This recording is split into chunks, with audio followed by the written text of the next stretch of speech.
What really gets my dick hard is...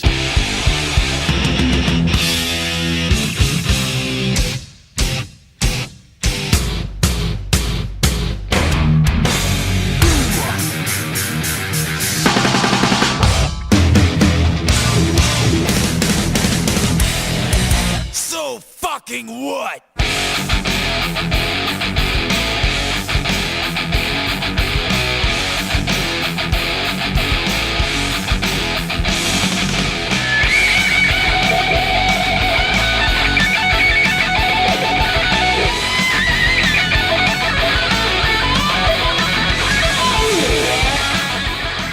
Welcome to Metal Up Your Podcast. I'm Ethan Luck. And I'm Clint Wells. And we're at episode 71, and we're taking another trip back in time for our A Year in the Life of Metallica series, and we're going to do 1983 this time. Were you intentionally referencing Huey Lewis in the News? Gonna get back in time. Hit song Back in Time from the Back to the Future series. The official song of the series. That was very unintentional, but I mean, with last week's episode with Mustaine, I know that's what I was saying. This is part of the fabric of the show. If you guys are joining us for the first time, somehow we're an all Metallica podcast. Ethan and I are two touring musicians, professional musicians. Get together once a week to talk about our favorite band. I'm currently on tour now, which is why it may sound a little weird. I'm in the back of a tour bus, and the generator is humming. Got to stay cool. So hopefully that's not too distracting. Well, the rest of the bus is cool. I turned the air off back here, so it'll be getting hot here momentarily. So you're going to look super sexy by the end of this episode. Well, that's par for the course, Ethan. You know this. I know this, of course, yeah. Your bandmates are going to walk back there towards the end and be like, oh my, they're going to start getting their dollar bills out. Oh, and they're going to start playing Sabbath True, and we're going to install a stripper pole. And oh, it's going to be great.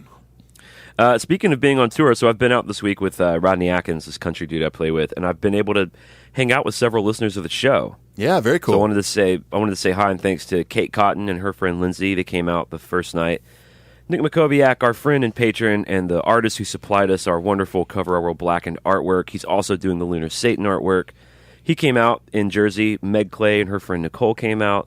And then last night I got to hang out for quite a while with our friends Sarah and Pete Sobek. So awesome.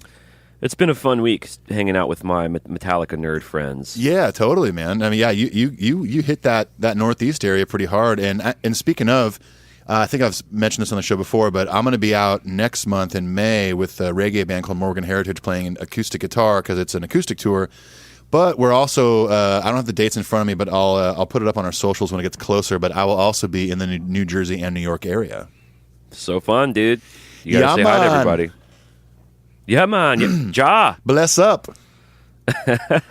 Before we start talking about, I'm excited about 1983. Me too. Our previous installment of this series was, we combined 81 and 82, and 83 is where shit really starts to move. The needle starts to move with Metallica. So before we get into that, I wanted to talk a little bit of news. Of course, Garage Days was reissued, which is just super awesome. First time in 30 years, remastered on vinyl, CD long box, and cassette tape. I love that they did CD long box. For those of you that don't know or are too young, do you remember those, Clint? Oh yeah, absolutely. Yeah, so like when I first bought Master of Puppets, shortly after I got into Metallica, it was in a CD long box, and it was like, yeah, this unnecessarily large box that a small CD was in. But it was cool because the artwork, they had to adjust the artwork for certain records, and it had to cover a lot more ground on the packaging. Well, I believe the origin story for the long boxes, once CDs came along to sort of displace cassette tapes, instead of getting different bins, because the bins were all made for cassettes, they had the CD long box so that it would sit where the cassettes were, but it would rise up enough to where you could see it displayed. Wouldn't it be where vinyl was? Because they're about 12 inches, right? Is that what it is? Wait. Well, cassettes also came in those like security plastic the long things. Right. So similar. So I guess they could have been in a cassette section or near a vinyl section, so they didn't have to adjust their bins regardless. Right. That's all really exciting stuff, right? We are a history podcast. It's basically us and NPR, and it's getting to the bottom of shit. Exactly. Left and right. Yeah. Here we go. Long box. I'm on Wikipedia. That's right. When compact discs first began to appear in the retail stores, a long box packaging served a traditional purpose, allowing shops to file new compact discs in the same bins originally used for vinyl records. So there you have it, folks. There it is. We've just cracked the fucking code. That's all. Thus concludes our episode on CD long boxes. Thank you for listening, and thank you for supporting our NPR show. They also have reissued it on orange vinyl, which is the one that I'm getting. Yeah, that's. I think it's already shipped to my house, but I've been on the road, so. I actually went by your house and picked it up, and I'm keeping it. So I appreciate the gift. Yeah, you've been sleeping on it like a pillow. Yeah, I use a vinyl pillow. My neck feels great today. Because we all know you put comfort first. Of course I do. Well, and we also know that as a part of the orange reissue, it's actually a Tempur-Pedic vinyl, so it's really comfy. Oh, absolutely. Yeah, NASA technology that was used to make it orange. Only the best for Metallica reissues. So that's fun that they did that. I'm currently, as I sit here, wearing the the newly minted Garage Days Revisited hoodie. It's a good one. I feel very, very metal in it. I feel very snug. I feel very warm. I've even been sleeping in it a little bit in my bunk. That's amazing. I feel like in about 30 minutes, when now that AC is off in your back lounge, you're going to be shedding that thing soon. I'm going to be bummed. You're true. That's right. Another cool thing that Metallica announced on the 16th of April is this.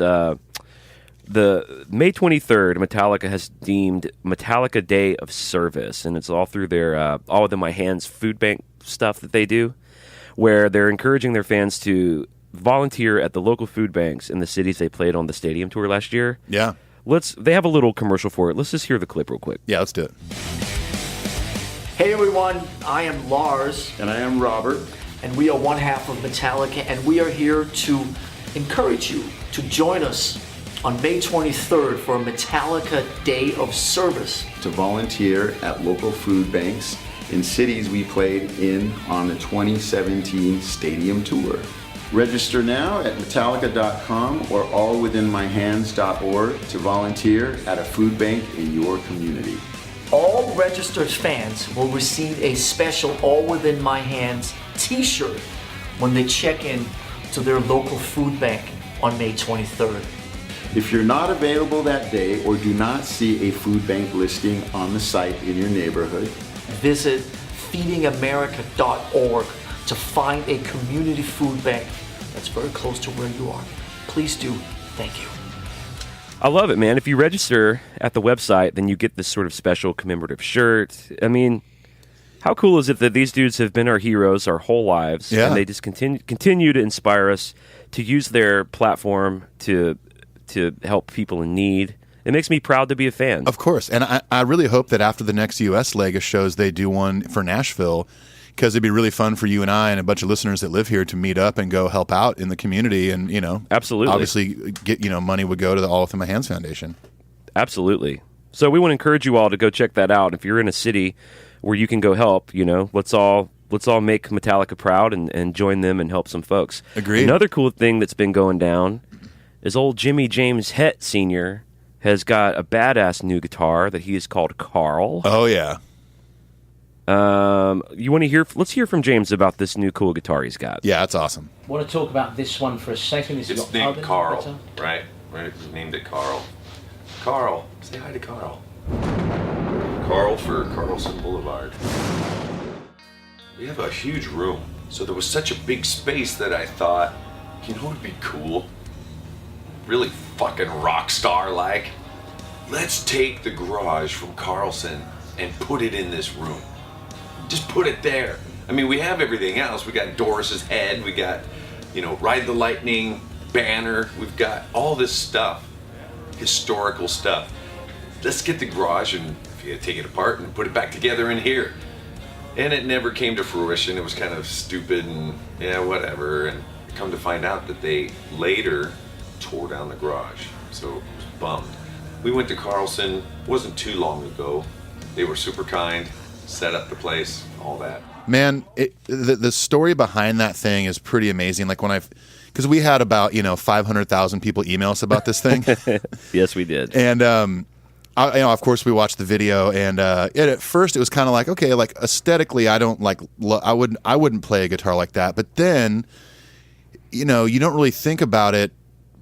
literally they took wood from this garage where they wrote Puppets and Lightning and made this guitar for him. The nails are still in it, and like all the story of the inlays on the neck. It's like, wow, okay. All of a sudden, this guitar got way cooler. I know. And and Ken Lawrence, for those of you who aren't familiar with him, Ken Lawrence makes that wood grain guitar that James plays a lot on Fade to Black, on One, Day That Never Comes. It's sort of been a fixture for a while with James. Yeah, I think he said that he likes his guitars like on a lot of the stuff where he starts songs on a clean tone. Yeah, his clean stuff. But dude, how about the idea, first of all, that they wanted to rebuild the entire garage in HQ? I know. Holy shit. That would have been so cool. And let's be honest, they would have done it, but then as we learn in the video, that garage got torn down. Right. But thankfully, dude kept a bunch of wood from it, and that's what ended up on the guitar. Like, it's so bitchin'. And I love that the people that own the house now, they basically hosted a party with old friends and family and stuff at that property in the Bay Area, and those people were stoked. Like, I'm sure they're, they got to be Metallica fans. It's like, oh, hey, by the way, Ride the Lightning and fucking Master of Puppets were written in this backyard. I like to imagine, James has been sober for 15 years, which, of course, is an amazing accomplishment, etc. But they rebuild the garage in HQ, and he's like, well, when I am in that garage in HQ, I can drink Coors Light. Just Coors the rules Light. of time. The rules of time and space no longer matter in the garage in HQ. Correct. And once I step out, I'm sober again, and I don't even have a buzz anymore. But how about the story of the inlay with the three dudes, and they go to meet Cliff. Oh, my gosh. Cliff's portrayed as Orion. There's the Bay Bridge because they go to move to San Francisco with Cliff. Cliff passes away. Then Cliff looks over them as Orion in the sky, the constellation. It's so bitchin'. Like, when at this point in the video, like when you guys, of course, most of you listening have seen it, but by the time he gets to explaining all the inlays on the fretboard, there's already an amazing story he's already told about this guitar, and then it goes into this, and then I couldn't believe the amount of detail just in 24 frets that they fit in there, and that story is just incredible, man. I got chills watching it. Well, and even there's even sort of another Easter egg of the address, because the reason the guitar is called Carl is because it's from 3132 Carlson Boulevard, where the garage was. Right. And the address of 3132 is even in the story also. I know. It's so cool, man.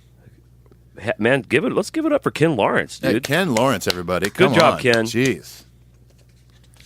That's kind of what's been going on. The boys are still kind of on tour and doing their thing, and I think they're still over in Europe, right? I think they, as of a couple days ago before we recorded this, I think they just got home again, because I think as of today, Lars is at Disneyland with his kid. Oh, yeah, I did see that. He's at Disneyland. That's fun.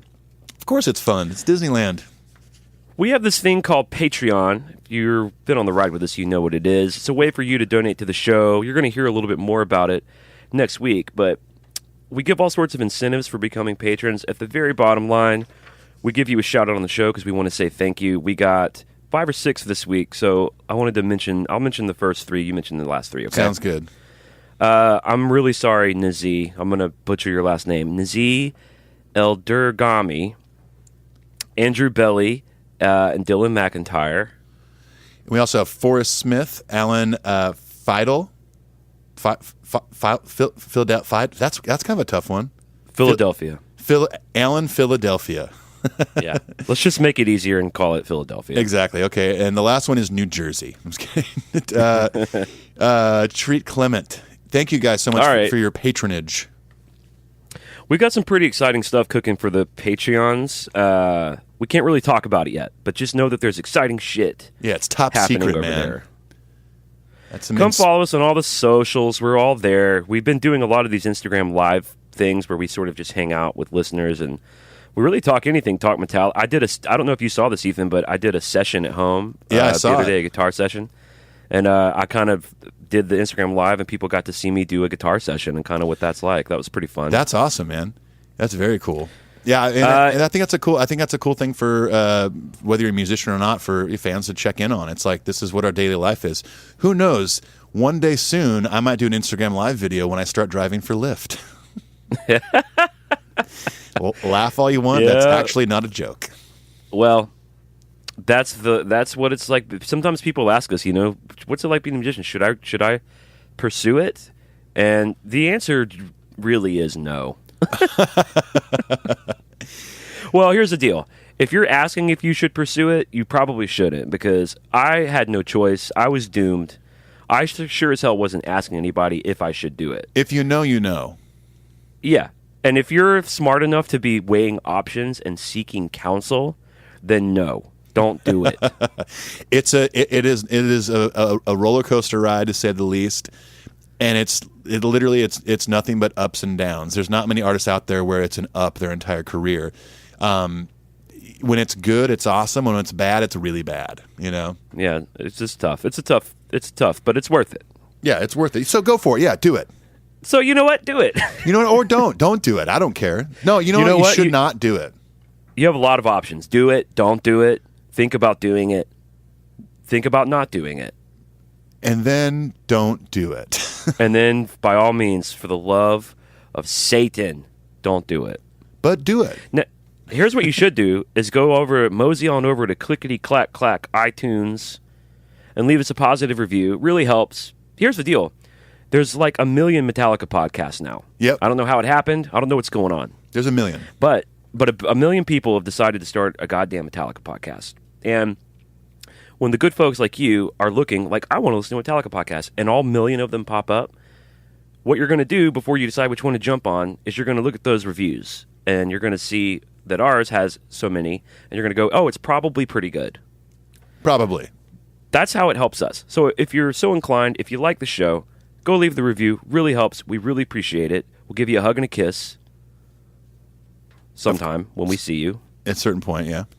We have a bitchin' website, metalupyourpodcast.com. We have t-shirts for sale, koozies, stickers, buttons. You can hear our EP. There's all sorts of fun stuff over there. It's a one-stop shop. You'll like it. It's a one-stop shop. Now, the best way to get a hold of us and the best way to interact with us is through our email address, metalupyourpodcastshow@gmail.com. We read a handful a week, mostly from the patrons, because that's one of the things you get. Having said all of that, good God, let's hit the email corner. Please.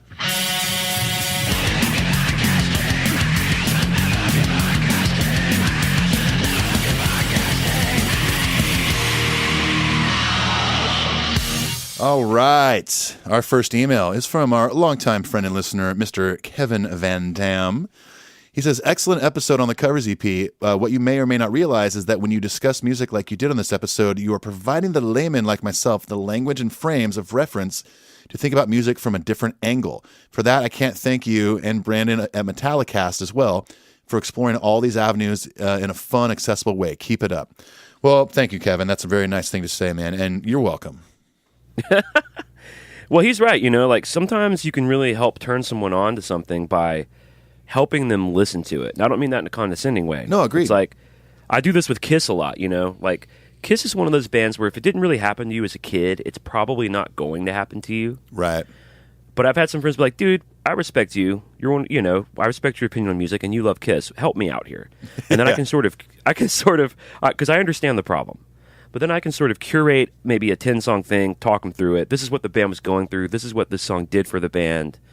This solo was recorded in this way. And that does kind of help you get turned on to shit. I mean, even as musicians, that kind of stuff still happens to people like me and Clint, like... Absolutely. I'll listen to something years later I haven't touched in a while, and after maybe I hear a story about the song or an experience or whatever, and all of a sudden that song takes on a whole new meaning or a whole new life on its own, and it affects me in a whole different way than it did originally. Well, what can I say? You're correct. That is true. Thank you, Kevin, for the email. Always good to hear from Kevin, one of our favorites. Andrew Belly writes, hey, Ethan and Clint, I was driving to work listening to the Behind the Music episode, and the whole Mustaine Back to the Future explosion was hilarious. Absolutely loved it. I'm a huge Megadeth fan, but it really is pure gold when you guys launch into taking him off, meaning when we've been pretty hard on Mustaine the last few weeks. Oh, it's all in good fun. It's in good fun. We have respect and love for him. Hello, McFly. It's me again, the mascot butthole of metal. That's my butt head of metal. He says, keep up the great work. I especially enjoyed Binge and Purge Seattle. A mate of mine said the reason we both dig the podcast so much is because it's just like him and I having a conversation. Spot on. I think also because I'm in Melbourne and my brother lives in Indianapolis, I feel this weird connection with the podcast. It's almost like it keeps me close to him and his family. I don't know if that makes any sense, but it sounds good. Thanks again. You guys rock. Andrew Belly, Wallaby. Good day, you wallaby. Good day, that you totally dingo. makes. Good day, you albatross. No, Andrew, that totally makes sense. I think something like this connects people. Like there's stuff that I listen to, whether it be a podcast or music, that maybe I don't have many friends in Nashville that I relate to on that certain band or whatever, but I might have an old friend in California that me and him just connect on that. So I totally get it. No, I mean, like, one of my best friends in the whole world is Brad Lyons. He's one of the co-hosts of the Pearl Jam podcast, Single Podcast Theory. And, Brad lives in Birmingham, and I'm in Nashville. I don't get to see him much, We used to live together. We're super tight. But being able to hear him every Monday talk about a band we both love, even though he's not talking to me, makes me feel closer to him. And so Absolutely.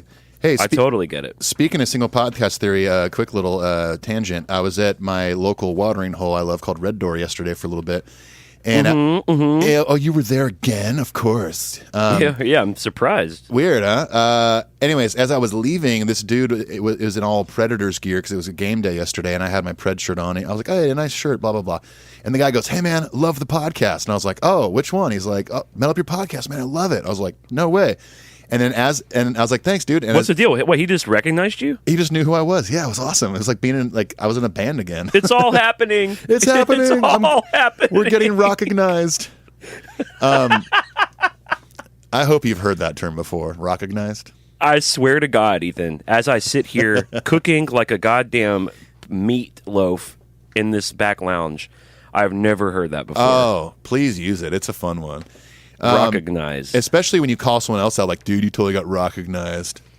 Anyways, oh my God. As I'm walking back to my car to leave, he turns around and goes, oh, by the way, tell the Brads I love Single Podcast Theory. Wow. Yeah, he listens to that one too. It was awesome. Sounds like they got recognized. Am I using it right? They did. I don't think I'm using it correctly. Well, all that to say, Andrew, thank you for the email. G'day, mate. And thank you for becoming a patron, Andrew. Really appreciate that. Yeah, dude. thank you. Next email is from our friend Nicole Williams. Hey, guys. What up, Nicole? What up, Nicole? I haven't seen Behind the Music in years, but I watched it a ton back in the day. That scene where they talk about the girls backstage always made me cringe. I thought maybe it was because I was a girl, but glad to hear Clint had a similar reaction. Mm-hmm. It just wasn't on brand for Metallica. They aren't Motley Crue or Kid Rock, who's always flaunted that stuff. I wouldn't say they've ever flaunted it. They only just mentioned it in that documentary, I guess. Yeah. They've never really, like, I mean, there's video footage of them, like, hanging out with chicks and stuff, but it's not like, I don't know. I guess I've never thought, like, wow, they're so Motley Crue or whatever. But Yeah. Anyways, she said, I'm not naive enough to think that it wasn't happening, but it wasn't a part of Metallica's image. So I found that part of Behind the Music hard to watch. I can't tell you how many times I've been asked if I was a Metallica groupie over the years, because for some reason it seemed like to be a common misconception that women can't just be fans of the music. They must be trying to sleep with the band. So annoying. Yeah, that does suck, first of all, Nicole. That's annoying. Well, it's total bullshit. It totally is. It's total fucking bullshit. Yeah, listen, me and Clint are groupies. And I think, like, yeah, I'll sleep with James. Look, I've slept with Kirk. Give me a loofah. Give me some Dove liquid soap. I will clean James Hetfield after a show. And me and Clint and 6 of our friends will be waiting for him in the shower. Yeah, and I'm straight as an arrow. I think I'm not sure. It's our duty to the boys. But no, she's right. I totally agree with Nicole about all this. Yeah, I do too. No, but seriously, were you groupie? Seriously though. I'm just kidding. I do agree with you. I think it's kind of BS. I think. Oh, sorry. Yeah, go ahead. I forgot. It was on my next printed page. He said, P.S. Clint, enjoy your time in the Northeast this week where it's still fucking winter. It has been very cold up here. It's beautiful in Nashville today. It's like 65 and sunny. Really? Oh, yeah, it's awesome. I'm going to wash my car later with some Daisy Dukes on. Oh, Daisy Dukes. Yeah, some jorts, as you will. Gonna listen to some Warrant. Oh, yeah. I'm going to have, actually, a little bit of cherry pie. I think I'll put some White Snake, and then once I get kind of soaped up, then I'm going to lay on the hood of the car like Tawny Katan. Yeah. And my wife's going to walk outside and be like, what the hell are you doing? How is that washing the car? I'm like, it's working. I'm washing it with my buttocks. Washing the car. All right, our next email is from Smokey Musket. He says, first off, good morning, brothers. I think that's actually good morning, brothers. There it is. He says, another great show. Again, laughing so hard my boss was asking what was going on. Metallica are hands down my favorites, and I've been in full metal saturation mode for the last 6 months. Your podcast has just been great. It's like sitting and hashing out music in Metallica with great Eddie Murphy movies with some buds. Dude, The Golden Child was on the bus the other night. Ooh, that's a good one. And I was like, everyone, shut up. We're watching The Golden Child. Hey, you're on the road. You know what's on Netflix right now that's incredible? It's Trading Places. Oh, love it. Love it. Oh, great movie. All right, cool. He says, love the show. Keep it up. The Mustaine voice slays me every time I hear it. A Mustaine-Torben movie review show would just kill. Cyrus from Durango, Colorado. Well, you never know. You never know. I don't know if I could do that voice for a whole episode, though. Yeah, you would lose your voice. Yeah. And I think we would lose a lot of listeners. Yeah, they'd be like, oh, man, this podcast is going downhill quick. Thank you, Cyrus from Durango. Thanks, man. Our next email is from Anthony Cortez. A little disappointed to hear Clint say this is only planned out to be a 3 to 5 year project. He's talking about the podcast. I know the band's future is up in the air, and hopefully we'll get much more new Metallica music. But I am now a fan of both of you for life, and hope you keep this podcast up as long as you can. Thanks always for reading and giving us fellow Metallica nerds cool shit to enjoy. With love and respect from San Antonio, Texas, New Jersey, Anthony. Yeah, I mean, you can only take these things so far, I guess. Well, how many times? I mean, yeah, how many times can we talk about Ride the Lightning? At least 46. In a way that's interesting to thousands of people. Like, you and I will likely be talking about Creeping Death for the rest of our lives. Sure. And our friendship together. Welcome to the Metal Up Your Podcast, episode 5432. This is Ride the Lightning, part 56. How about that bridge to Creeping Death, man? So how about good. that thing? You know that and Kirk, you know what? Kirk really wrote good that? live. Yeah, Kirk wrote that. Oh, man. No, yeah. I do appreciate that. I mean, who knows, man? We have talked about branding the podcast to something beyond Metallica, maybe talking about music in general. We wanted to do a series this year. We may not have time, but we want to do a series called Clint and Ethan Explore the Big Four, where we choose records from the Big Four and do a whole review, like do a track by track, right, sort of explore Anthrax's discography, Megadeth, Slayer's. We have a lot of interest in doing some bonus episodes where we watch Coming to America together. Yeah. Like, I want to do that more than anything. Oh my gosh, I wonder that as soon as you get home, we should do that. But I'm a firm believer that projects should end. Like, I think great shows should end, songs need to end, stories have to end. And so when I think about this project, I think about it being 3 to 5 years and it being a body of work we're really proud of, where we were able to be a part of something bigger than ourselves, give away a lot of stuff to give back to Metallica fans. Right. And that resonates with me about how I kind of want it to be a legacy in that way. You know what I mean? Oh yeah, and then after that we'll be like, welcome to Podcast in Peace, or Podcast to Extinction, the all Megadeth podcast hosted by Dave Mustaine. Yeah. Hello. This is episode 45.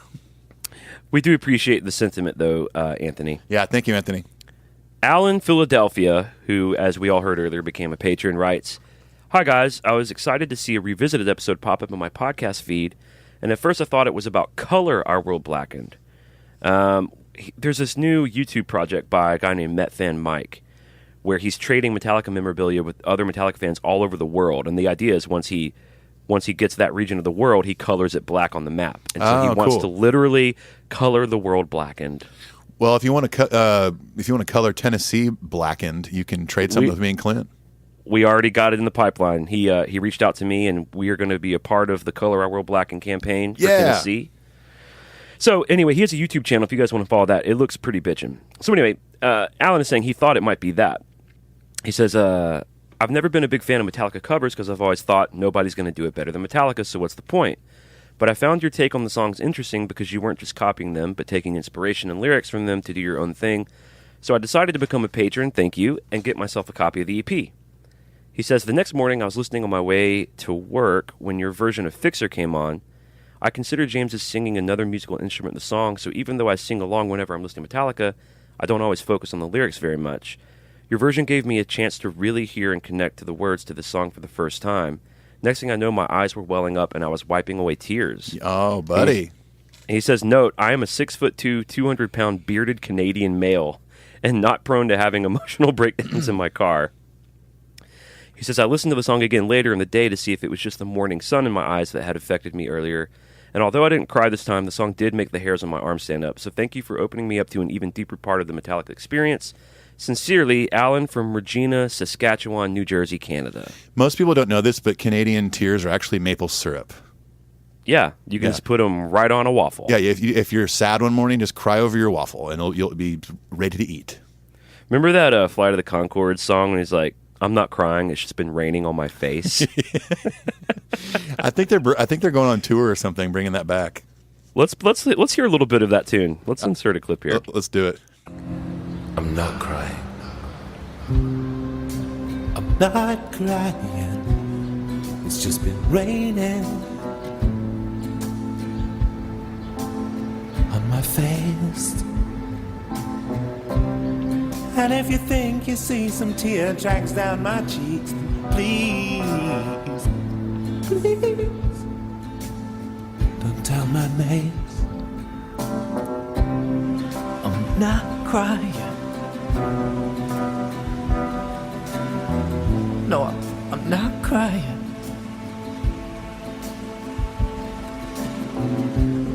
And if I am crying, it's not because of you. It's because I'm thinking about a friend of mine you don't know who is dying. That's right, dying. Well, these aren't tears of sadness because you're leaving me. I've just been cutting onions.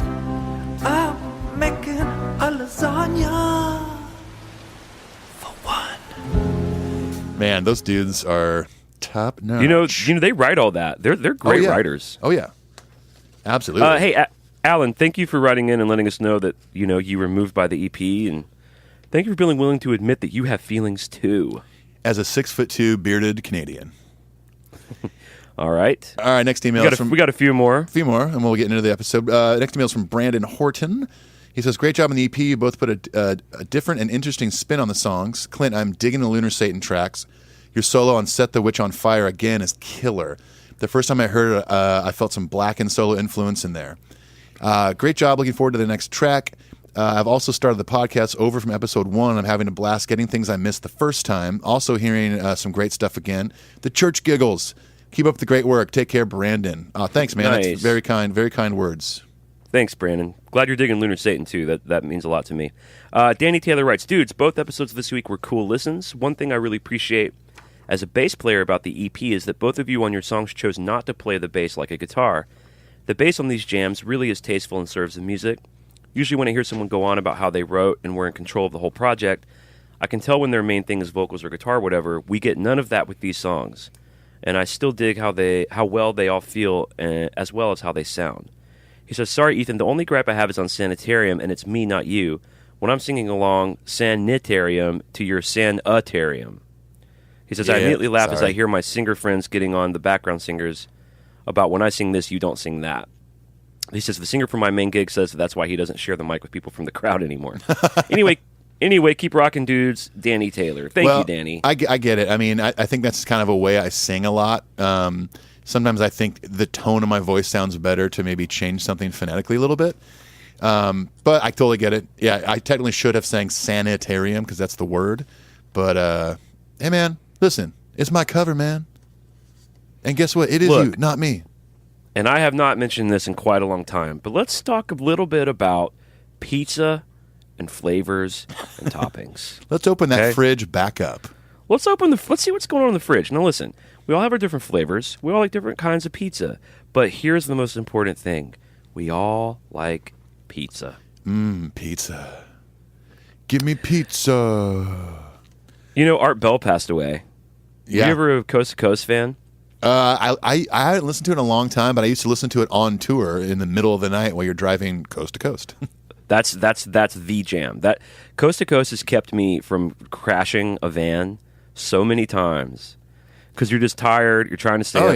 You're trying to get your dudes to the next terrible show, and Art Bell comes on, and what I loved about him is someone would call in and it'd be the craziest shit. Like, hello, I'm from Portland, Oregon.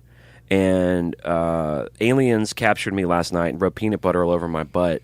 And now I realize that I've been Elvis Presley this whole time. And Art Bell will just not even miss a beat. You go ahead, caller. Go ahead, caller.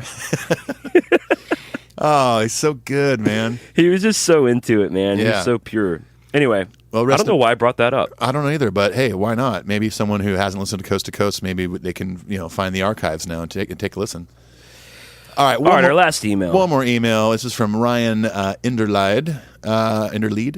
Hey guys, I just want to say that I'm really stoked about the next covers EP you're working on. Please do Where the Wild Things Are. Clint, I know you said you want to do that one, and I hope it makes the cut. It's probably my number one underrated Metallica song. Something other than something about that drum beat at the beginning, then cool guitar riff, just awesome. And I'm totally looking forward to hearing Whiskey in a Jar. It's my favorite cover by Metallica.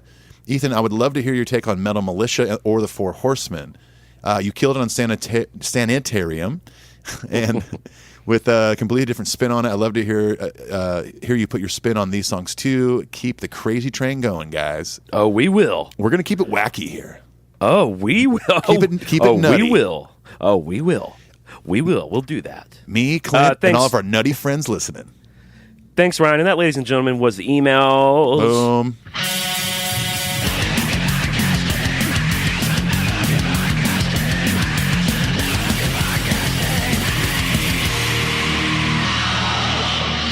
All right, dude, let's talk about 1983. 1983. Back in 1983, Metallus Maximus was promoting a rock and roll concert in San Francisco. What just happened? Wow. Lifetimes of the Royal and the Famous. So this is like Metallica's first like pretty busy year outside of 81, 82, forming the band, writing, all that stuff. This is an insanely exciting year for the band. Absolutely. And, it left off with Johnny Z had gotten the No Life Till Leather tape. And, wait, that already happened, right, in 82? He'd already heard the tape. 82. So now, the first kind of major event in the Metallica history having to do in 1983 is February 15th. The band moved to San Francisco on the premise that they wanted this bass player, Cliff Burton. Ron McGovney's out. Ron McGovney couldn't handle any more of Dave Mustaine's shit. He had quit, I think, in December of 82.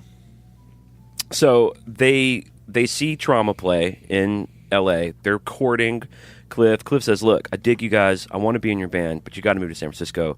Metallica boys already kind of didn't dig L.A., so they pack up everything they have, and they drive up north, fatefully, to San Francisco. Or as the locals call it, Frisco.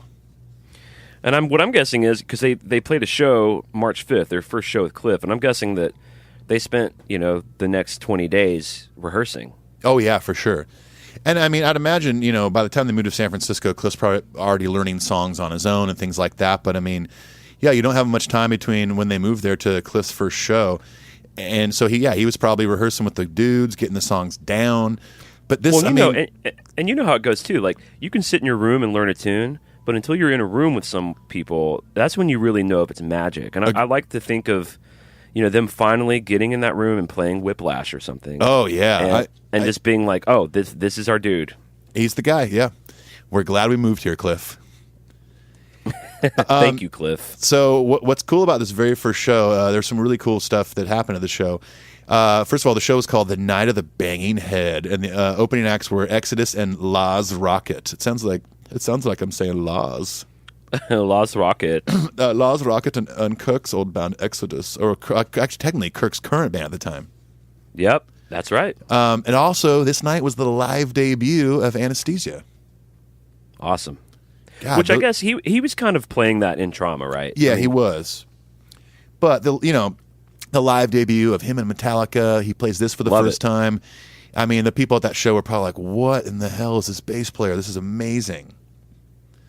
Yeah, it was at the Stone, right? The Night of the Banging Head. Yeah, the night of the Banging Head. And they even have Metal Up Your Ass on the poster. Yeah, it was on the poster. You can see the poster if you haven't on Metallica.com if you go through their years and their timeline. But one cool thing that I found online was a quote from a fan that was at the show said, Cliff did a stage dive, helped him up. He headbutted me. went about his business.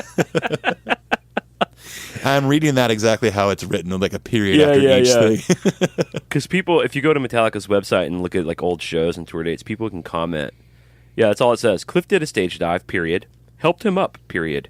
He headbutted me, period. Went about his business, ... That's so good. How about the fact that the second song they played was not the Four Horsemen, but the Mechanics? I know, because you still got old Mustaine sitting there playing guitar, or standing there, whatever. How about James singing those shit lyrics? Yeah, I mean, it's fun to hear the Megadeth version, what became the Four Horsemen. However, is it? Well, I like it.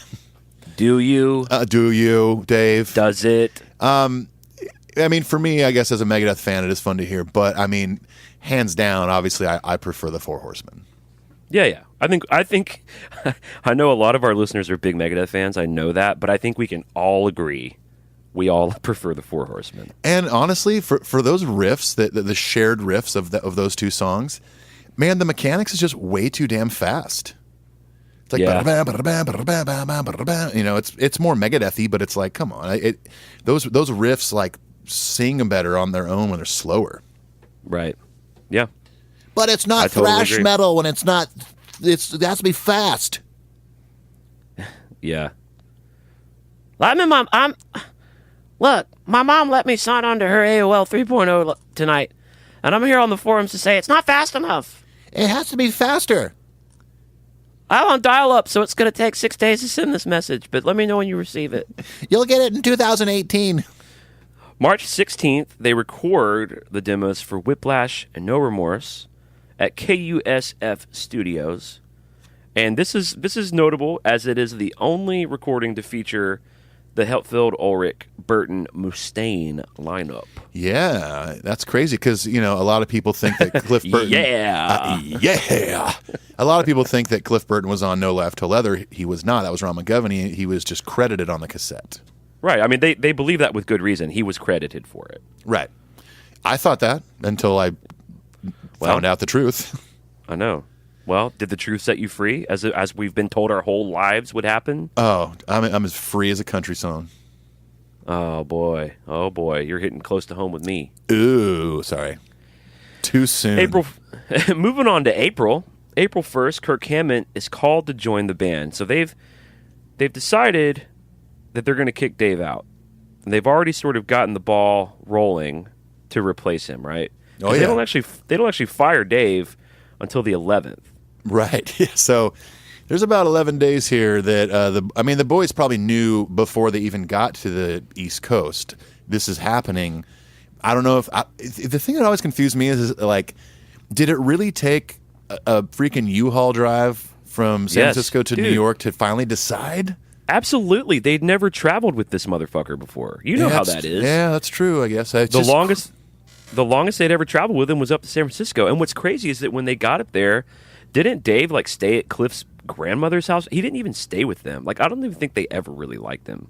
Yeah, that sucks. It's just, I mean, it's understandable, but it's so strange to me. And it's not like they drove out to Johnny Z's like in a tour bus. Like, they were in like a U-Haul.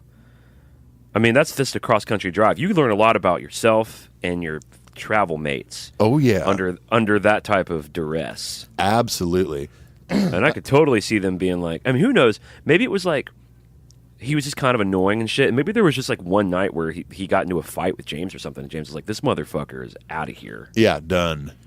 I do love that when Kirk got the call, he thought it was an April Fool's joke. Yeah, like, I guess Metallica was that well known in the Bay Area to where he thought, oh, Metallica wants me to join, it must be a joke, you know? Well, yeah, it's obviously on April 1st, April Fool's Day, and, you know, they were already probably, at the very least, acquaintances because of Exodus. Yeah, but maybe that was just a big thing back then, but I don't even consider April Fools. I don't even think of it. So right, if something happened to me on the 1st of April and they'd be like, oh, April Fools, that's not true. I'm like, what? I mean, you know, April Fools, right? Like, this is the day that you can lie to people. It's funny. It's April Fools. What? No. No, it's not funny. Clint It's doesn't, not funny. We're Clint doesn't grown-ups. like April Fool's. So mental note to everybody: don't prank him on April Fool's Day. Well, now we're beyond it now, aren't we? So, Well, it's going to happen again. Maybe. I mean, hey, man, don't be so presumptuous. well, man. here's the thing. Going back to our email section, if April Fool's next year doesn't happen, then guess what? Neither is this podcast. Very true. Very true. So we fast forward a little over a week. Mustaine is playing his last show and still completely unknowing that he's about to get fired 2 days later. I wonder if he did kind of. Has he gone on record and said like he was completely shocked by it? I mean, in the Megadeth Behind the Music and the Metallica one, he acts really shocked and he's depressed on the bus ride home and this and that. I mean, when he was on stage at the show on April 9th, and this was in New York, I believe, that poor dude is probably up there going like, "This is the best life ever. I cannot wait for the future of this band. We're about to make a record. It's going to be amazing." True. Yeah, I mean that's true. I think it's in some kind of monster where he's like, because he has two voices. He has the hello, Yeah. he has the sweating bullets guy, and then he has the do I wish that you had woken me up that day and told me, hey, you need to go to AA? Yeah. Yeah. Like it's their job to fucking get him in AA when they're all 20 years old and they're alcoholics too. And they're all drinking like crazy. My question is, because I don't know if you found it. I was trying to look up the exact date of Kirk's flight. Like I wonder if he was already there, like hanging with Johnny Z or something, or like in the studio already. He's like in a bunker, like Osama bin Laden. Like they just got him. They got him underground. He's down there with his black and white flying V, just going. Yeah, he's got like a Walkman, and they every like 18 hours they slide him a pancake. Or just some peanut butter and jelly for his hand. They just give him like just a whole container of like half-used mustard. And non-chunky Jif. He hasn't seen daylight in fucking 10 days. He's like a vampire, Kirk von Hammerschmidt vampire down there. That's where he got his name. No, I have often wondered that though. I wonder, like, it puts the mustard on its hands. He's in a hole in Johnny Z's basement, and he's just bucketing down lotion to Kirk. Here's a jar of mayonnaise and a straw. Oh my god, that's a funny riff, dude. Thank you, sir. Thank you, Saya. It is an interesting thing though to think that, like, did they fire him and then fly him out? Because I mean, we'll get here soon to his first show. It was only it was like 5 days after they fired Mustaine, so Kirk had to be ready to play. So he was probably, I imagine they'd rehearse with him in between the 11th and the 16th of April. But so let's just move on, I guess. April 11th, Metallica officially fires David Mustaine. Yeah, well, he had to go. Yes. And and like if we're gonna be nicer to Dave and more fair to Dave, he had to go because he had his own destiny to fulfill. Like he really did. Megadeth is a kick-ass band with great riffs, great playing, a great legacy, and millions of fans all over the world. So I don't know if a guy like Dave Mustaine, especially back in the 80s, had he stayed in Metallica, I don't know if he'd be happier or depressed than being in Megadeth. I think that's just his personality, and especially being an addict for a long time. It would ultimately, I think, it wouldn't have mattered if he stayed in Metallica or not. He still would have been self-destructive as he was in Megadeth. Well, didn't he? Like someone was talking about his behind the music, Megadeth's. Yeah, and it was like by the time that they had made that, I mean that wasn't that long after Metallica's, right? What, their first record? No, the Megadeth's behind the music. Oh yeah, they weren't too far apart from each other. I don't remember if it was the same season or not. But they say in that Megadeth Behind the Music that by that point Dave had already been through rehab like 15 times. Gosh. I mean, if any of us, you and I, or any listeners have known an addict, you know that sometimes that happens, and addicts don't want to get fixed until they want to get fixed and hit rock bottom, and Yeah, 15's a lot, man. Yeah, it's quite a bit. And I think it was more. I mean, he kept going back and forth to rehab into the 90s and stuff. Wow. I mean, back when it's in the. If you haven't watched the Megadeth Behind the Music, Clint, you definitely should, because Lars and James are in it. It's really awesome. But I mean, there was a point where I think where they were filming the video for Megadeth's cover of Alice Cooper's "No More Mr. Nice Guy." No more Mr. Nice Guy. Basically, but Tell it to the Reader's Digest. anyways, I think it was that what's her name, Penelope, that did the Downfall of Western Civilization. I forget her last name, Penelope Spears, maybe. Anyways, I think she filmed that video and was talking about how he basically had to be held up to film the video because he was so like in a heroin spiral or something. Well, speaking of him going to rehab in the 90s, I could have been put into some sort of intervention type situation for some of the clothing I wore in the 90s. Big Jinkos phase, big clown shoe airwalks. My name is Clint Wells. Hi, Clint. And I, too, wear Jankos. Hi, I wear Jinkos and Alien Workshop sweatshirts that are XXXL, and I'm a Biohazard fan. Hey, man. My name's Paul. Hey, Paul.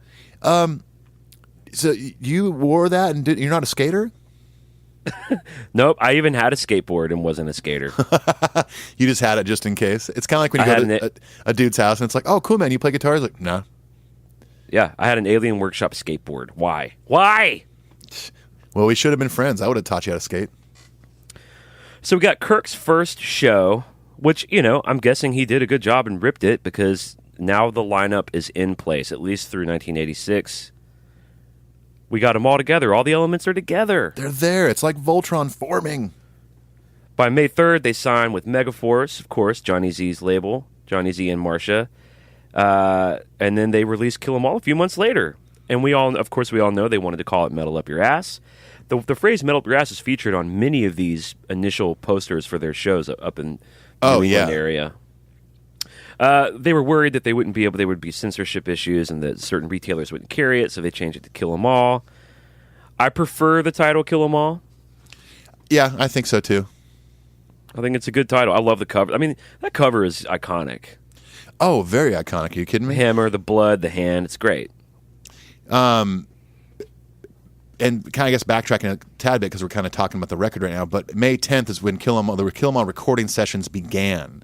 Right. At Music America in May 1983, obviously Johnny Zazula was the executive producer, produced by Paul Curcio. I still can't ever find who mixed this record, so I'm assuming Paul did, because a lot of producers will mix. Yeah.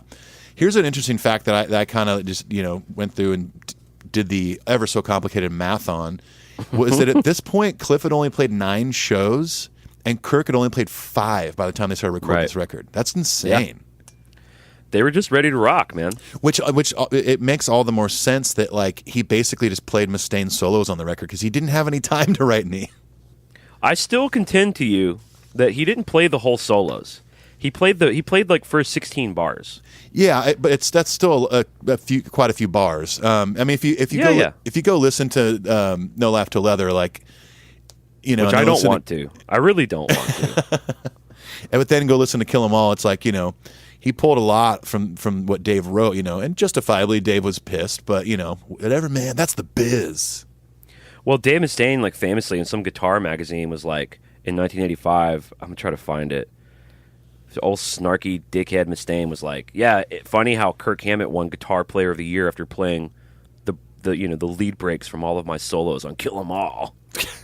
He's like giving a journalist shit. The journalist is like, Wait, Guitar Player of the Year, like what? 8 years later?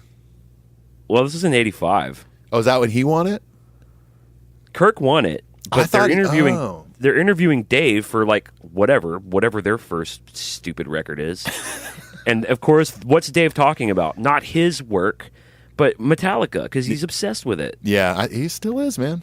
Dude, I would bet you the Metallica hoodie I'm sweating through right now, that if for some reason Kirk retired or something happened to Kirk, Dave would want the gig. He would leave everything he's built with Megadeth and join Metallica. I think he would love more is to not get the gig and then talk about it for another 30 years. Well, that's going to happen anyway. That's the current state of things.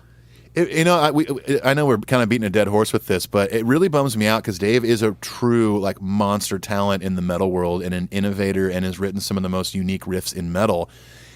just enjoy that, dude. Enjoy it. You're a great musician. I love your records. Just enjoy the hell out of it. You've made a legacy for yourself, man. Let's talk about them making with Paul Curcio, which he's, very little is known about this dude really, and those sessions.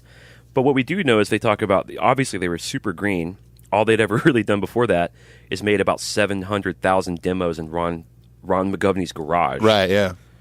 And the whiskey demo, the power metal demo, and all No Life Till Leather, and then, but they talk about how the Metallica we've come to know not that much later after this is a very hands-on, very controlling force in the Hetfield and Ulrich duo. Right, yeah. But this record, they were like, we didn't really know, so we just sort of hung back and let them do whatever. And it's amazing that it sounds as good as it does. It's sort of a testament to the raw power of the band at the time. And I love that old Lars back then was loving that ride cymbal, which he's abandoned in recent decades. Yeah, he's playing traditional ride cymbal on Kill 'Em All. Yeah, as opposed to the China ride. So the record comes out on July 25th. So they made it. They started working on it on May 10th. It took however long to record it. Then you got to send it off and get it mixed and mastered and pressed, and you got to get stuff ready. That looks like a pretty reasonable timeline, couple of months. I would say it's a pretty short timeline considering, and this is obviously pre-digital music and getting vinyl. Yeah, it was a budget of $15,000 and a brand new band, debut record, kind of a mom and pop label. Yeah. I mean, I guess. They weren't spending a lot of money like promoting it or anything. I mean, they didn't really have. They didn't have like a big rollout plan, Well, and they probably also had to get. They also probably want to get this record out before the Kill 'Em All for One tour started. Absolutely. You got to promote that shit on the road. We're gonna kill all of you tonight. Which that started 2 days later. Yeah. Co-headline with Raven. They had a record out called All for One. Of course, Kill 'Em All. Hence the cleverly titled Kill 'Em All for One tour. Well, I think it's also very, very important to note that the Kill 'Em All for One tour started where? Of course, New Jersey. Oh boy, Brunswick, New Jersey. That's where it all. You know what? That's where it all begins and where it all ends. They're going to make a Matrix Part 6 about New Jersey because that's where Neo lives underground and all the other Morpheus and all the other characters from that movie that I don't remember. Right. You know what we watched last night on the bus? What's that? That I remembered every line from, much to the intense chagrin of my fellow passengers, is the movie Swingers with Jon Favreau. Oh, you're so money you don't even know your money. Oh my God, the Nikki scene, dude. Oh, dude. Oh God, you're like a wolf. And that movie, no, she's like a bunny, and you're like a wolf with fangs. Like, what do you do with these? What do you do with this? You have these fangs and these claws. You're so fucking money, and you don't even know it, Mike. Dude, that movie, again, another recommendation. You know what? Actually, I want to insert a clip of them when they're playing ice hockey, the ice hockey game in the apartment. I want to insert a clip of that. Is he brown? Is he clean? Is he clean, Michael? Let's hear it. Yeah. Better play defense. Okay, yeah, it's on the 4th floor. The elevator's broken, okay? Dude is picked out. Would you buzz him in, hit 9? I wish they still had fights in this game so I could bitch slap Wayne. Wait a minute, I'm fighting anymore? Doesn't that suck? Why'd they get rid of the fighting? It's the best part of the old version. I think kids were hitting each other or something, man. Yeah, but you know what, Mike? You can make their heads bleed on this one. Make somebody's head bleed. Oh, we're in playoffs. I'm gonna make Wayne Gretzky's head bleed for superfan number 99 over here. Mikey, get the door? Yeah, give me some money. Why do I have to give you money? Give me some fucking money. I'm not paying again. Jesus Christ. Pause the game. Dude, I'm about to do my thing with the thing here. Pause the game. I got fucking Wayne. Pause it. All right, I'll pause it. Jesus Christ. Like you've scored all day. How much do you want? Just give me some money, man. Okay, fine. Take my last one here. Jesus fucking Christ. There it is, Mikey. Check it out. His head's bleeding. Mikey, check it out. His legs, little Wayne's legs are shaking Fucking all over. bitch! What are you doing? Man? You're a fucking bitch. What the fuck are you? Why don't you unpause it? Come on, man. Come on, Peaches. Come on, Dude, get the fuck off me. Come on. You know what? I'm not kidding. Look at you. I'm not Look kidding. at you. You want to kiss me. Look at you. Fuck off. Get off. Look at you right now. Don't forget this. Fuck off You're me. fucking making me sick. You want to kiss me? I'm fucking Hey, Hold on. Hold on. There's a fucking pink dot guy. Hold on. Hey, Mikey. Mikey, is he cute? Is he brown? If he'd like to come in and join us for a cocktail, Michael. Michael, brown is he man? polite? If he's polite, have him come in. Michael, if he's polite, let him in. Is he clean? Have him come look. Have him take off his shoes. Michael, is he clean? I want to see him. Michael, I want to see him. Don't let him go. Don't let him go. Keep your shit cool. I'm serious. Oh, he got away from us. I'm sorry, Michael. Was he nice? You guys are assholes. As far as I'm concerned, I mean, this was a fairly independent movie back then. Vince Vaughn, Jon Favreau. Yeah. God, I watched this movie. I mean, at least 100 times, dude. I loved Swingers because I was also kind of getting into like. I'd already gotten into like the Stray Cats and Brian Setzer stuff. There's a lot of that. It's this great kind of LA. It's not a noir film, but it's kind of got these noir elements, and then the swing music is all in there.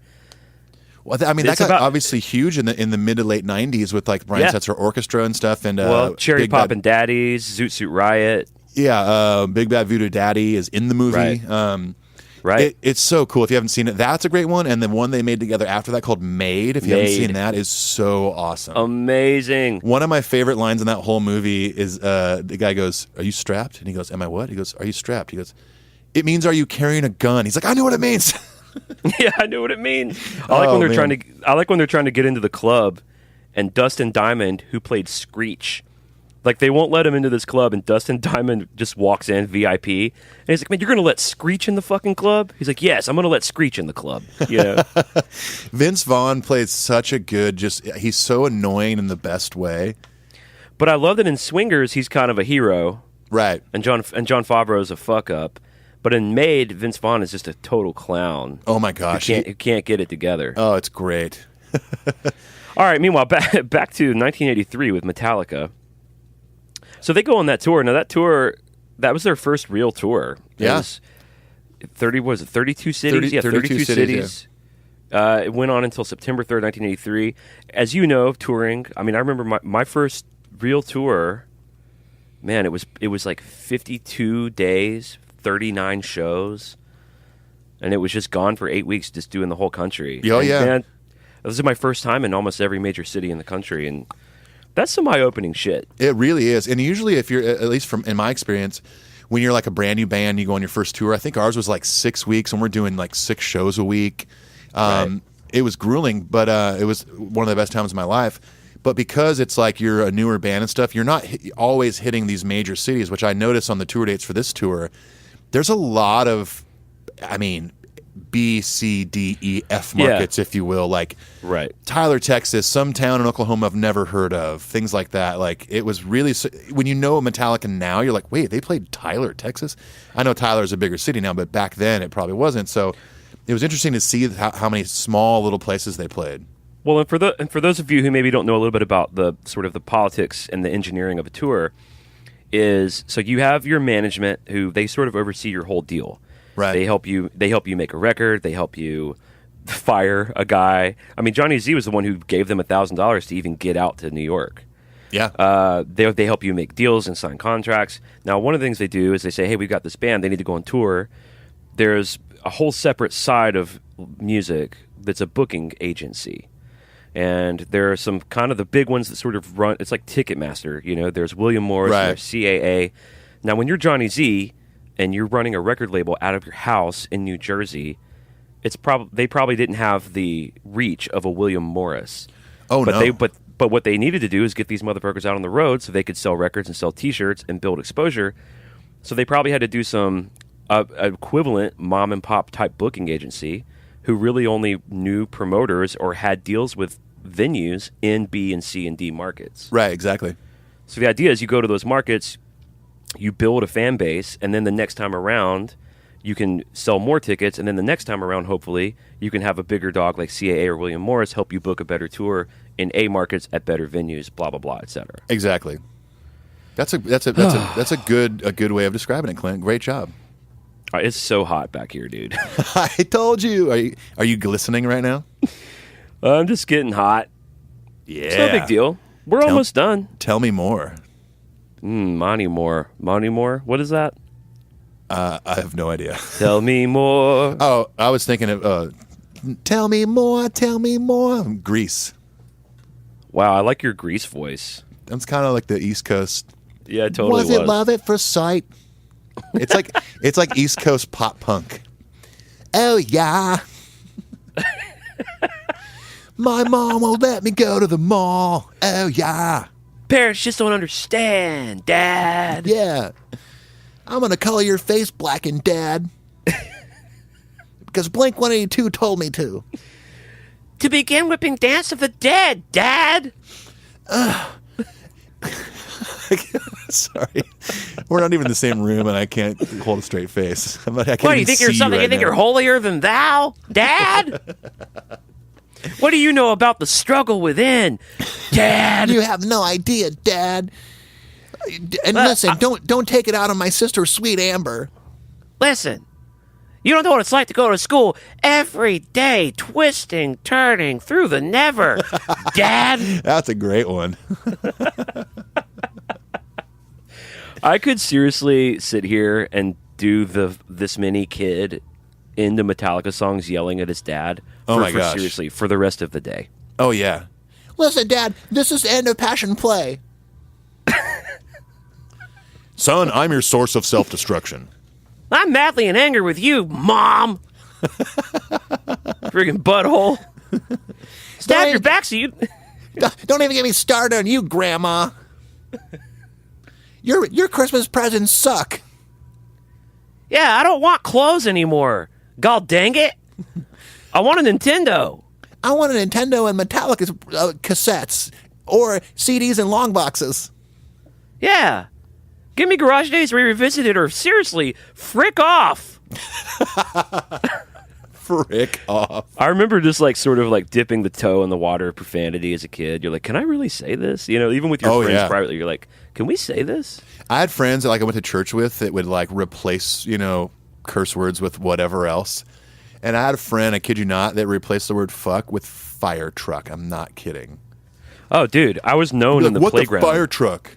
Dude, I was known in the playground for singing Suck My Kiss, Red Hot Chili Peppers. You know that tune? Oh, of course. Well, the lyric is, I am what I am. Most motherfuckers don't give a damn. Now, that was the lyric. Yeah. Which I sort of half loved and was half offended by being... I was a young kid. I didn't know what to do with that information. Sure. But I loved the song. So I was known in the courtyard for saying, or the playground for saying, I am what I am. Most mother truckers don't give a beaver's damn. I would say beaver's damn. A beaver's damn. I am what I am. Most mother truckers don't give a beaver's damn. You're still saying damn. That was my clever loophole. I have my bass right now. I'm gonna try. I don't have the hollow body here, but I think Isn't Suck My Kiss this one? Yes. It's something like that. I have to remember it. Yeah. Amazing. Yeah. Dude, I'm closing my eyes and I'm back at that fucking playground right now. Slap of the bass. Hey, man. A little higher ground off of Mother's Milk. Dude, Mother's Milk. Shit. A song that Stevie Wonder famously covered from the Chili Peppers. Amazingly, this is an all Metallica podcast. And I guess we should start talking about Metallica again. I mean, we were inserting Metallica quotes of the angry kid to his father and mother and grandmother. That's true. Hey, you know what? You make an excellent point. Hey, man. You know what? Sometimes I'm full of points. Sometimes you're full of something. Life, it seems, will fade away, Grandma. Grandma. Anyways, we got a couple little things left that happened in 1983. Shall we get to them? So they go on tour. They get off tour in September. I'm imagining they take a well-deserved break for a month or so. On October 24th, the quote-unquote live tracks are recorded. It's kind of during the Lightning demos. They recorded Seeking the Story and Phantom Lord live in the studio. Crowd noise was added and overdubbed, and they were included as live tracks on the B-side of Jump in the Fire and Whiplash singles. What had happened was Music for Nations kind of got a hold of Kill 'Em All and was going to release it in Europe. And what they did, what most labels do, they said, hey, let's sort of promote it with a single, and that was Jump in the Fire. Right, yeah. And so they made these two sort of live B-sides. It's kind of silly to think about now, like all that trouble to make it sound live. I know. I mean, artists, I'm sure, still do it, man. Absolutely. Well, Kiss famous. I mean, maybe they were thinking about Kiss. I don't know. Who knows? Or it might have just been a budget thing, like, hey, we don't have the money to send out a mobile recording unit to, your shows. So what I love is that Music for Nations gave them the money to record these 2 singles, quote unquote live tracks. But basically, they also unknowingly were financing the recording of the Ride the Lightning demos. Well, you know how it goes. They probably paid for a whole day, right? Yeah. Or they paid for a block, and they've been playing Seek and Destroy and Phantom Lord every day for the last 3 months on the road. So they probably just knocked those out and were like, we're more excited about, what ended up being the demos, which was Fight Fire, Ride the Lightning, Creep, and then the early version of Call of Cthulhu, which was the much less cool title, When Hell Freezes Over. They went ahead and left that one for the Eagles to use later when they got back together. I was going to say, what if they called this When Hell Freezes Over, and then the big acoustic unplugged Eagles reunion tour was called The Call of Cthulhu? Hey, I'm Don Henley, and thanks for coming out to the Call of Cthulhu, our reunion acoustic show. Yeah, I haven't talked to Glenn Frey or Don Felder in, 25 years. This really means a lot to a lot of people. We never thought it could happen, which is why we decided to call it the Call of Cthulhu Tour. Oh, man, good stuff. I wonder if Don Henley reads H.P. Lovecraft. He probably does. At the very least, he's going to listen to this episode. Oh, man, I'm Don Henley. Totally. I'm Don Henley, and I sure love Metal Up Your Podcast, man. Those guys. This is Don Henley, and you're This is Don Henley, and you're listening to Metal Up Your Podcast. Make fun of me. That's our new intro bumper. Oh, should we play one of these? Should we play one of these lightning demos? Should we just choose one and play it for the good people? Do the good people want to hear this? Do they? All right, let's take a vote. Do you? Do they want to hear Fight Fire, Ride the Lightning, Creeping Death, or When Hell Freezes Over? I kind of feel like with all this Hell Freezes Over talk, we should play that one. Let's dip in and see what's going on here with When Hell Freezes Over. Let's do it. Do we want to hear the whole thing or just a clip? Let's just start it, and then let's just talk over it for the rest of the episode until it runs out. All right, sounds good.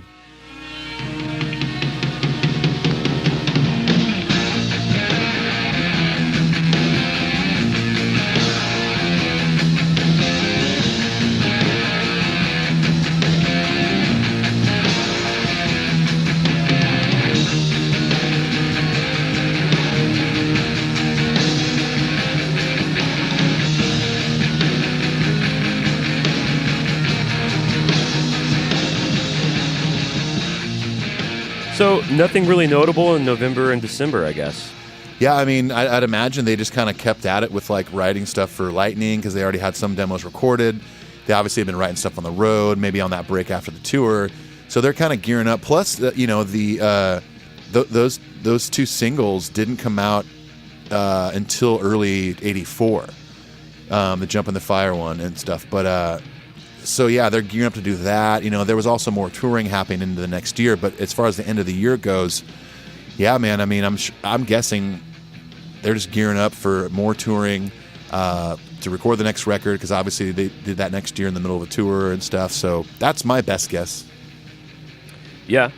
Well, they did the 7 Days of Hell tour that came up after that. They did a second leg. Right, yeah. From October 31st to January of 1984. So they just went back on tour. They're just touring. Just kept going. And they always talk about that. They're known as a live band, that's kind of, they still consider themselves a live band. Oh, yeah. I consider them a live band. I've seen it in person. I can tell you it's true. Yeah, I have seen them live and in person. Man, so I was talking with Sarah and Pete last night, and they, along with Wayne Summers, who's in town, by the way, visiting his girlfriend Kelly. Oh, nice. They all have black tickets. Black tickets. Rad. So they're going to go to. They're even kind of talking about maybe like getting an Airstream and just trying to go to as many shows as possible. Oh man, that would be so fun. They're pretty sure that they're going to the Nashville show. Well, and Wayne's definitely going to the Nashville show. Oh yeah. He's already planning it. Dude, that party before that show is going to be real serious. And hopefully we'll remember it the next morning. Yeah, well.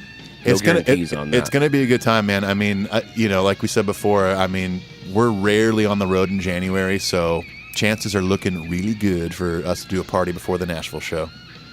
And then we're going to do another tailgate episode that afternoon, the afternoon of the show.